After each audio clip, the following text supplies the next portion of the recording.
রাজধানী জুড়ে সিএনজি সংকট দেখা দিয়েছে। ফিলিং স্টেশনগুলোতে ঘন্টার পর ঘন্টা অপেক্ষা করেও গ্যাস মিলছে না। এতে চরম ভোগান্তিতে পড়েছেন চালক, গণপরিবহন খাতের কর্মী ও যাত্রীরা। সংকটের প্রভাব পড়েছে চালকদের আয় রোজগারেও। জ্বালানি ও খনিজ সম্পদ বিভাগ Bashundhara public school and college 2026 শিক্ষাবর্ষে ভর্তি চলছে বলছে কক্সবাজারের মহেশখালীতে ভাসমান এলএনজি টার্মিনালে কারিগরি ত্রুটির কারণে জাতীয় গ্রিডে গ্যাস সরবরাহ কমে যাওয়ায় এমন পরিস্থিতির সৃষ্টি হয়েছে। শিগগিরই সরবরাহ স্বাভাবিক হবে।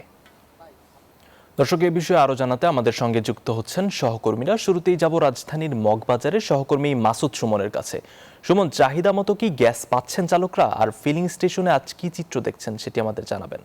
ধন্যবাদ। আমরা এই মুহূর্তে রয়েছি রাজধানীর মগবাজার এই ফিলিং স্টেশনে। এছাড়াও সকাল থেকে আমরা রাজধানীর বেশ কয়েকটি ফিলিং স্টেশন ঘুরে দেখেছি।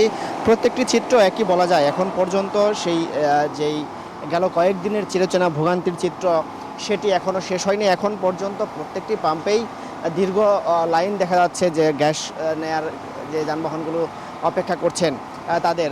পাশাপাশি আপনাদের আরেকটি বিষয় জানিয়ে রাখি, এই সংকট কিন্তু বাসাবাড়ি পর্যন্ত গিয়েও ঠেকেছে এবং এই সিএনজি স্টেশন মালিকরা বলছেন গ্যাসের চাপ কম থাকায় তারা এই ভয়াবহ সংকটে পড়েছেন। কোথাও কোথাও একদম পাম্প বন্ধ হয়ে গিয়েছে এমনটিও তারা বলছেন। আপনাদের আরেকটি বিষয় জানাই, গত বুধবার জ্বালানি বিভাগ সংবাদ সম্মেলন করেছিল। তারা কিন্তু বলেছিল বঙ্গোপসাগরের মহেশখালীতে দুটি টার্মিনালে কারিগরি ত্রুটির কারণে এই সংকটটি দেখা দেয় এবং দ্রুতই এটি সমাধান করা হবে। তবে এখন পর্যন্ত আমরা সর্বশেষ যেমনটি জানতে পেরেছি, সেই সংকট সমাধানে তেমন কোনো অগ্রগতি নেই এবং যুক্তরাষ্ট্রের কোম্পানি এক্সিলারেট এনার্জি, যুক্তরাজ্য এবং সিঙ্গাপুর এবং রোমানিয়া থেকে বিশেষজ্ঞ টিম এসেছে এবং তারা সর্বশেষ গত রাত পর্যন্ত আমরা যেমনটি জানতে পেরেছি এই ত্রুটি শনাক্ত করতে পারেনি। ফলে এটি শনাক্ত করার পরেই প্রয়োজনীয় ব্যবস্থা নেওয়া হবে। ফলে নির্দিষ্ট হারভাবে বলা যাচ্ছে না কবে এই সংকট শেষ হবে। এর কারণেই মূলত এই ভোগান্তিটি সর্বোচ্চ পর্যায়ে পৌঁছেছে। আপনাদের আরেকটি বিষয় জানিয়ে রাখি, এখন পর্যন্ত সর্বশেষ পেট্রোবাংলার তথ্য বলছে দৈনিক প্রায় ৩,৮০০ মিলিয়ন ঘনফুট গ্যাসের চাহিদা থাকলেও সরবরাহ হচ্ছে ২,৭০০ থেকে ২,৮০০ মিলিয়ন ঘনফুট, অর্থাৎ সাম্প্রতিক সময়ে সরবরাহ আরও কম দাঁড়িয়েছে, অর্থাৎ ২,০৬৫ মিলিয়ন ঘনফুট এই সরবরাহ করা হচ্ছে। ফলে ৫০০ মিলিয়ন ঘনফুটের যেই ঘাটতি রয়েছে সেই ঘাটতির ব্যাপক চাপ এই রাজধানী জুড়েই দেখা দিচ্ছে এবং পাম্পগুলোতে ভোগান্তির যে চিত্র গেল কয়েকদিনের ছিল সেটি আজকেও দেখছি এবং সকাল থেকেই আমরা দেখেছি ভোর থেকে বেশিরভাগ পাম্পেই এই যানবাহনের দীর্ঘ সারি রয়েছে। আমাদের আরেক সহকর্মী সজীব রয়েছে রাজধানীর উত্তরাতে, আমরা তার কাছে যাব। সজীব, আপনার ওদিকের চিত্রটা বলবেন, সেখানে এই পাম্পগুলোর চিত্রটি কেমন?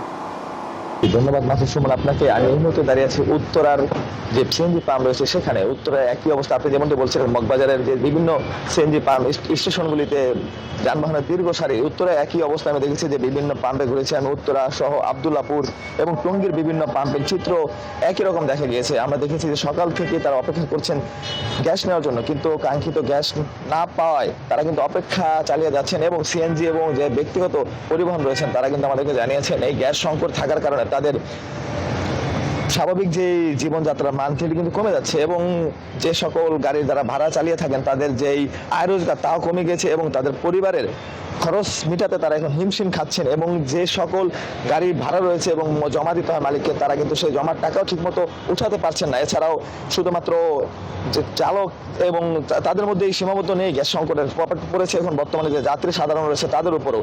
দেখা যাচ্ছে যে সিএনজিতে পর্যাপ্ত গ্যাস না পাওয়ায় কিছু কিছু সিএনজি চালকরাও অতিরিক্ত ভাড়া আদায় করছেন বলে জানিয়েছেন আমাদেরকে। এছাড়াও পর্যাপ্ত যানবাহন না থাকার কারণে গণপরিবহন যে রয়েছে সেখানেও অতিরিক্ত যাত্রী চাপ দেখা দিয়েছে এবং এর থেকে যাত্রীদের যে সাধারণ যে চলাচল তা কিন্তু ব্যাহত হচ্ছে। এছাড়া পাম্প কর্তৃপক্ষ আমাদেরকে জানিয়েছেন যে তারা সর্বোচ্চ চেষ্টা করছেন গ্যাস দেওয়ার জন্য, কিন্তু তাদের পাম্পে গ্যাসের চাপ না থাকার কারণে তারা কিন্তু তা দিতে পারছেন না, যে কারণে একটি সংকটপূর্ণ মুহূর্ত তৈরি হয়েছে এবং যে সকল সেবা রয়েছে গ্যাসের মাধ্যমে যে সকল সেবা পাবেন সেগুলি কিন্তু তারা বঞ্চিত হচ্ছেন। এছাড়াও যে উত্তরা টঙ্গী সহ বাসাবাড়ির যে গ্যাস রয়েছে সেখানেও কিন্তু আমরা দেখেছি যে গ্যাসের সংকট রয়েছে, যে জন্য মানুষের যে স্বাভাবিক জীবন রয়েছে এবং রান্না বান্নার কাজে যারা ব্যবহার করছে তারা কিন্তু গ্যাস পাচ্ছেন না। এর থেকে বলা যায় যে গ্যাসের বর্তমানে ফিলিং স্টেশন এবং বাসাবাড়িতেও চরম সংকট দেখা দিচ্ছে। আর সংশ্লিষ্টরা যা বলছেন এই থেকে দ্রুত উত্তরণ হওয়া এবং ব্যবস্থা গ্রহণ করা এখন সময়ের দাবি। এই ছিল রাজধানীর উত্তরা থেকে আমার কাছে সর্বশেষ। ফিরে যাচ্ছি স্টুডিওতে, রয়েছেন আসিফ সামাদ। সজীব, ধন্যবাদ আপনাকে।